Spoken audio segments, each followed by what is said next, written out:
Assalamualaikum Warahmatullahi Wabarakatuh. My brothers and my sisters, in this video I am going to continue to explain the biography of Prophet Muhammad sallallahu alaihi wasallam, where I will talk about the rebuilding Al-Kaaba and the arbitration issues. So my brothers and my sisters, in the last video we have talked about the marriage of Prophet Muhammad sallallahu alaihi wasallam with Khadijah radhiyallahu anha. So my brothers and my sisters, when Allah's Messenger sallallahu alaihi wasallam was 35 years old, the Quraysh started rebuilding the Al-Kaaba. This was because it was low building of white stones no more than the 9 arms length.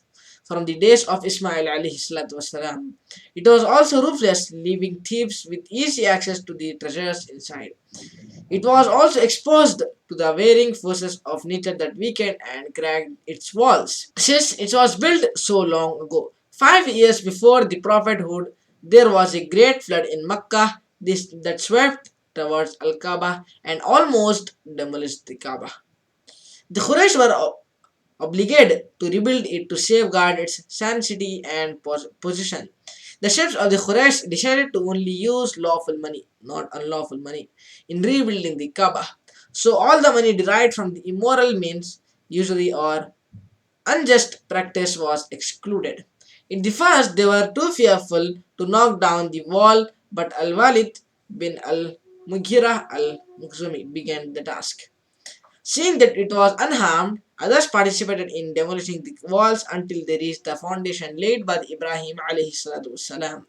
When they started rebuilding its walls, they divided the work among the tribes such that each tribe was responsible for rebuilding a part of it. The different tribes collected stones and started the work. The man who laid the stones was a Roman mason called the Bachum.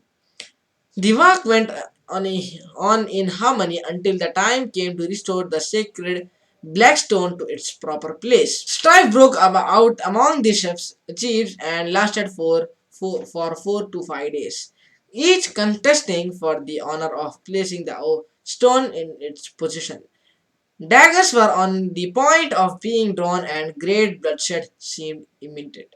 Luckily, the oldest among the chiefs, Abu Umayyah and bin al-Mughira al-Makhzumi, made a proposal that was accepted by all. He said, "Let him who enters the sanctuary first of all decide on the point." It was that Allah's will that the messenger of Allah should be on the first to enter the masjid. On seeing him, all the people present cried with one voice, Al-Amin, the trustworthy, has come. We are content to abide by his decision. They informed him of their objective. He asked for a mantle and spread it on the ground, placing the stone in the center. He then asked the representatives of the different clans among them to lift the stone altogether.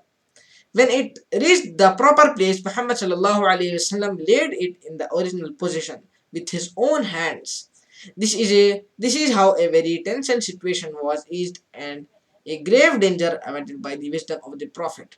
The Quraysh ran out of the lawful money they had collected, so they eliminated an area covering 6 arms length on the northern side of Al Kaaba, which is also called Al Hijr or Al Hatim. They raised its doors from the level ground to let it in the only the people who they wished. So my brothers and my sisters, as I said you, the Quraysh ran out of the lawful money they had collected, so they eliminated an area covering 6 arm length on the northern side of Al Kaaba, which is also called as Al Hatim. So my brothers and my sisters, if you see the image of the Kaaba, around beside it there will be a place where will be a wall, curved wall, right? So that's known as Al Hatim. So they raised its door from the level ground to let it only the people whom they wished. When the structure was 15 arms length high, they erected the roof which rested in 6 columns. With the construction of Al Kaaba was complete, it assumed a square from about 15 meters high. The side with the black stone and the one opposite were 10 meters long each. The black stone was 1.53 meters from the circumambulation level ground. Then the two other sides were 12 meters long each. The door was 2 meters high from the ground level, a building structure 0.25 meter high and 0.30 meter wide on the average surrounded Al Kaaba. It was called a Ashradawar, originally an integral part of the sacred sanctuary. But the Quraysh left it out. So my brothers and my sisters, this is all for this video, and Jazakallah Qairah for watching this video, and I seek forgiveness from Allah if I have done any mistakes while explaining the biography of Prophet Muhammad sallallahu alaihi wasallam. So Jazakallah Qairah for watching this video, and in the next video I am going to talk about the summary of Muhammad sallallahu alaihi wasallam's biography before commissioning of the prophethood. Jazakallah Khairah for watching this video, and I will see you in the next video.